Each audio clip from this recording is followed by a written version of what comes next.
Hello praise the lord, God's morning again. एक और बार ये प्रभु की सुबह है। मेरे पीछे कहिए गॉड्स मॉर्निंग, प्रभु की सुबह। मैंने हमेशा सिखाया है, मुझे उम्मीद है आप में से बहुत सौ को तो याद है, और जो लोग शायद ये काफ़ी दिनों से नहीं सुना हो, आप नए रीति से आ रहे हो प्रोग्राम में, ये जो मेरा प्रोग्राम है ये 10 मिनट का होता है, पर कभी कभी जो है प्रकाशन के ऊपर निर्भर है। कोशिश करता हूँ कि 10 मिनट तक ही रहे, ज़्यादा भी बढ़ जाता है। इस प्रोग्राम में मैं बाइबल स्टडी नहीं करा रहा हूँ, और एक अध्याय आपके लिए पढ़ रहा हूँ ताकि एटलीस्ट एक अध्याय तो आप सुने, कम से कम एक अध्याय तो रोज बाइबल का सुने तो सही। आपके लिए मैं ही कर रहा हूँ, और कोई बड़ा उद्देश्य नहीं है। पर इस 10 मिनट की सभा में, इस 10 मिनट की संगति में आपके लिए परमेश्वर की ओर से बड़ी आशीषें प्राप्त होंगी, ऐसा मैं विश्वास करता हूँ। अगर आप सच्चाई से अपना काम करते हुए भी अगर इस संगति को आप कर रहे हैं, तो मुझे बड़ी आशा है कि आपके लिए परमेश्वर की ओर से बड़ी आशीषें प्रकट होंगी। तो आज पढ़ेंगे चैप्टर 25 सेकंड क्रॉनिकल्स, यानी कि दूसरा इतिहास, उसका 25 अध्याय। लिखा है, जब अमस्या राज्य करने लगा तब वह 25 वर्ष का था और यरूशलेम में 29 वर्ष तक राज्य करता रहा। उसकी माता का नाम योआदान था, जो यरूशलेम की थी। उसने वह किया जो यहोवा की दृष्टि में ठीक था, परंतु खरे मन से ना किया। जब राज्य उसके हाथ में स्थिर हो गया, तब उसने अपने सब कर्मचारियों को मार डाला जिन्होंने उसके पिता राजा को मार डाला था, परंतु उसने उनके बच्चों को न मारा, क्योंकि उसने यहोवा की उस आज्ञा के अनुसार किया जो मूसा की व्यवस्था की पुस्तक में लिखा है, पुत्र के कारण पिता न मार डाला जाए और न पिता के कारण पुत्र मार डाला जाए। जिसने पाप किया हो वही उस पाप के कारण मार डाला जाए। एदोम के विरुद्ध युद्ध। तब अमस्या ने यहूदा को वरन सारे यहूदा और बिन्यामीनियों को इकट्ठा करके उनको पितरों के घरानों और के अनुसार सहस्पतियों और शतपतियों के अधिकारों में ठहराया, और जिनमें से जितनों की आयु 20 वर्ष की अथवा उससे अधिक थी, उनकी गिनती करके 3 लाख भाला चलाने वाले और ढाल उठाने वाले बड़े बड़े योद्धा पाए। फिर उसने 1 लाख इजरायली शूरवीरों को भी 100 किक्कार चांदी देकर बुलवाया। परंतु परमेश्वर के जन ने उसके पास आकर कहा, हे राजा, इज़राइल की सेना तेरे साथ जाने न पाए, क्योंकि यहोवा इज़राइल अर्थात एप्रेम की समस्त संतान के संग नहीं रहता। यदि तू जाकर पुरुषार्थ करे और युद्ध के लिए हियाव बांधे, तो भी परमेश्वर तुझे शत्रुओं के सामने गिराएगा, क्योंकि सहायता करने और गिरा देने दोनों में परमेश्वर सामर्थी है। अमस्या ने परमेश्वर के भक्त से पूछा, फिर जो 100 किक्कार चांदी मैं इजरायली दल को दे चुका हूँ, उसके विषय क्या करूं? परमेश्वर के भक्त ने उत्तर दिया, यहोवा तुझे उससे भी बहुत अधिक दे सकता है। तब अमस्या ने उन्हें अर्थात उन दल को जो एप्रेम की ओर से उसके पास आया था, अलग कर दिया कि वे अपने स्थान को लौट जाए। तब उनका क्रोध यहूदियों पर बहुत भड़क उठा और वे अत्यंत क्रोधित होकर अपने स्थान को लौट गए। परंतु अमस्या हियाव बांधकर अपने लोगों को ले चला और नमक की तराई में जाकर 10,000 सेरहियों को मार डाला। यहूदी 10,000 को बंदी बनाकर चट्टान की चोटी पर ले गए और चट्टान की चोटी पर से गिरा दिया, और वे सब चूर चूर हो गए। परंतु उस दल के पुरुष जिसे अमस्या ने लौटा दिया कि वे उसके स्थान पर युद्ध करने को न जाएं, शैमरोन से बैथरोन तक यहूदा के सब नगरों पर टूट पड़े और उनके 3,000 निवासी मार डाले और बहुत लूट ले ली। जब अमस्या एदोमियों का संहार करके लौट आया, तब उसने सेरियों के देवताओं को ले आकर अपने देवता करके खड़ा किया और उन्हीं के सामने दंडवत करने और उन्हीं के लिए धूप जलाने लगा। तब यहोवा का क्रोध अमस्या पर भड़क उठा और उसने उसके पास एक नबी भेजा, जिससे उसने कहा, जो देवता अपने लोगों को तेरे हाथ से बचा न सके, उसकी खोज में तू क्यों लगा है? वह उससे कह ही रहा था कि उसने उससे पूछा, क्या हमने तुझे राजमंत्री ठहरा दिया है? चुप रह, क्या तू अब मरना चाहता है? तब वह उससे कह ही रहा था कि उसने उससे पूछा, क्या हमने तुझे राजमंत्री ठहरा दिया है? चुप रह, क्या तू मरना चाहता है? तब वह नबी यह कहकर चुप हो गया, तो मुझे मालूम है कि परमेश्वर ने तेरा नाश करना ठान लिया है, क्योंकि तूने ऐसा किया है और मेरी सम्मति नहीं मानी।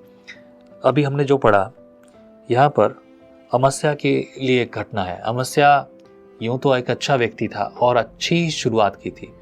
बात शुरुआत की तो है, लेकिन अंत की भी है कि शुरुआत तो अच्छी है, लेकिन अंत कैसा है?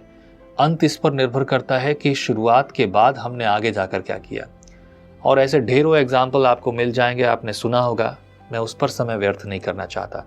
मैं जानता हूं कि आपकी समझ और बुद्धि इतनी तो है कि मैं किस बारे में बात कर रहा हूं आप उसे अच्छी रीति से समझ पाए। अमस्या ने जो किया वो बुरा था, क्योंकि उसने यहोवा को छोड़कर दूसरों पर भरोसा रखा, और जब उसे यहोवा के जन ने कहा तो उसने बात मान भी ली और वो जीता भी। लेकिन अब वो ऐसे देवी देवताओं को ले आया है और उनकी वो आराधना करने लगा है। इस पर मैं एक विशेष विषय पर बात करूंगा। ऐसा क्या कारण था कि लोग अक्सर जो हैं यहोवा को छोड़कर पराये देवताओं की ओर फिर जाते? क्या उन्होंने यहोवा की कीर्ति नहीं देखी? यहाँ पर बहुत दिन नहीं बीते थे, बहुत अधिक समय नहीं बीता था। इसके कुछ कारण हैं, उन कारणों पर बात करूंगा। और ऐसे कारण आज भी है जिसकी वजह से लोग यहोवा परमेश्वर को छोड़कर पराये देवताओं की ओर जाते हैं। एक जवान है जिसका नाम मैं यहाँ नहीं लेने वाला हूँ, मैं उसके लिए प्रार्थना करता हूँ। It's a very talented man, very talented man.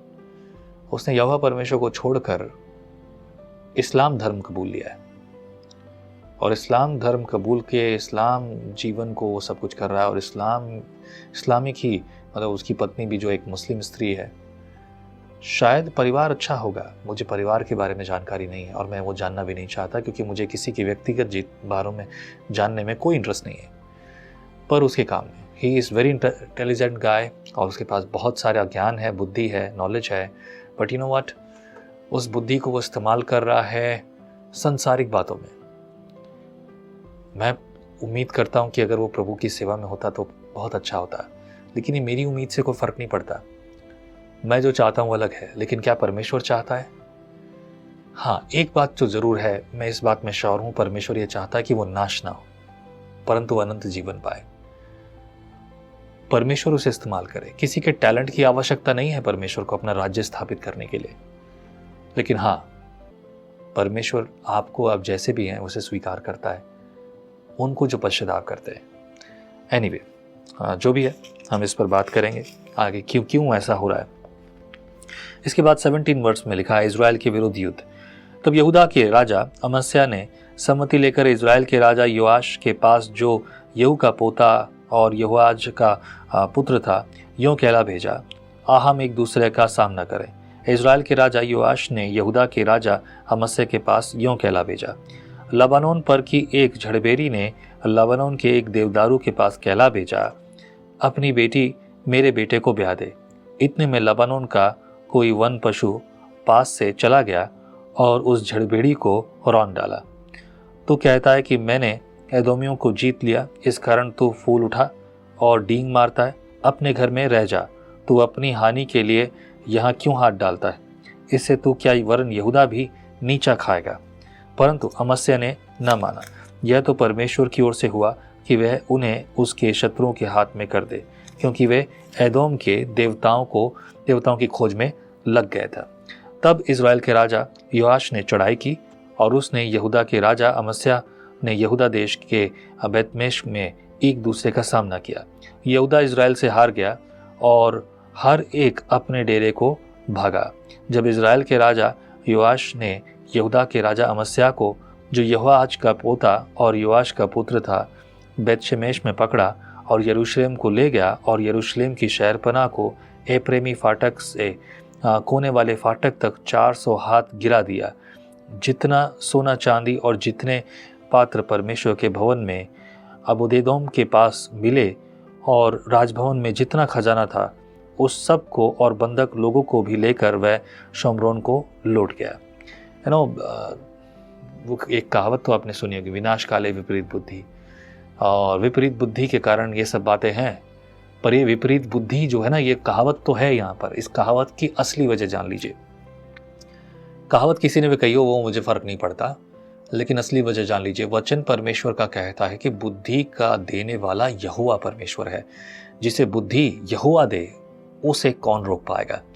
यहाँ पर परमेश्वर ने अपने वचन को दिया है, और परमेश्वर का वचन जानना बुद्धि का मूल है।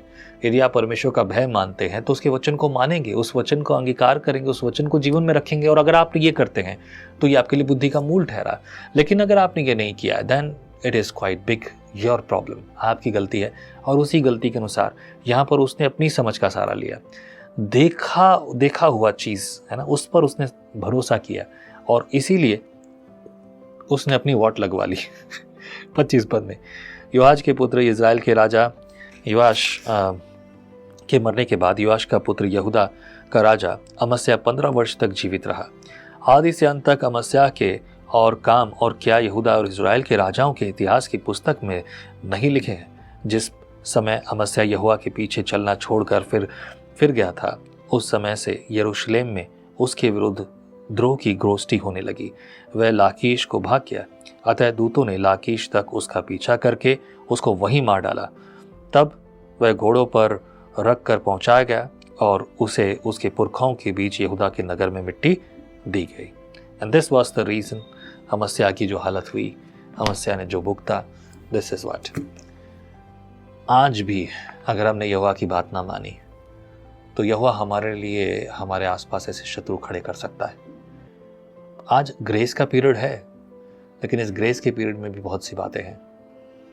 मैं ये नहीं कह रहा हूँ आपके जीवन में कुछ समस्याएं हैं तो इसकी वजह कोई ऐसा पाप या ऐसी बात हो सकती है जिसकी वजह से ये है, मुझे नहीं मालूम। इसके लिए प्रभु यहोवा से बात करनी पड़ेगी, पूछना पड़ेगा। अच्छा बात क्या है, मैं ये सोचता हूँ कि पूछने की भी आवश्यकता क्या है। बेहतर है माफ़ी मांगो और प्रभु से कहूँ, प्रभु मेरे जीवन को छुटकारा दे। गलती चाहे जो भी हुई हो, गलती तो गलती है और गलती की सजा तो चुकानी भुगतनी पड़ेगी। लेकिन प्रभु यहोवा हमें माफ़ करता है, वो हमारी सजा को माफ़ करता है। इसीलिए तो उसने यीशु को भेज दिया। पर यीशु को अंगीकार करना, स्वीकार करना मतलब उसकी इच्छा पर, उसकी आज्ञा पर और उसके वचन पर चलना है। अगर आप ये करते हैं तो जिंदगी आपकी है। प्रभु यहोवा, जो जिंदगी आप हमें देना चाहते हैं उसके लिए शुक्रिया। और प्रभु हमारी इस निकम्मेपन को प्रभु दूर कर दे, ताकि प्रभु हम हर पल हर बार ईमानदारी सच्चाई से तेरी मर्जी को पूरा करें। गलत काम, गलत विचार, गलत बातें हमारे जीवन से दूर रहें। सुनने वाले भाई बहन, इनके परिवार को, इनको और प्रभु हर एक जन को, छोटे से लेकर बड़े तक सभी तेरे द्वारा आशीषित हो, फलवंत और बलवंत हो, तेरी मर्जी पूरा करें। मसीह यीशु के नाम से मांगते हैं, आमीन। आमीन। प्रभु आपको बहुत आशीष करे। फिर से मुलाकात होगी अगली सुबह अगले अध्याय से। जय मसीह की। परमेश्वर का वचन जीवन देने वाली रोटी है। आओ हम इस जीवन देने वाली रोटी का और मजा लें विजनरी टीवी पर।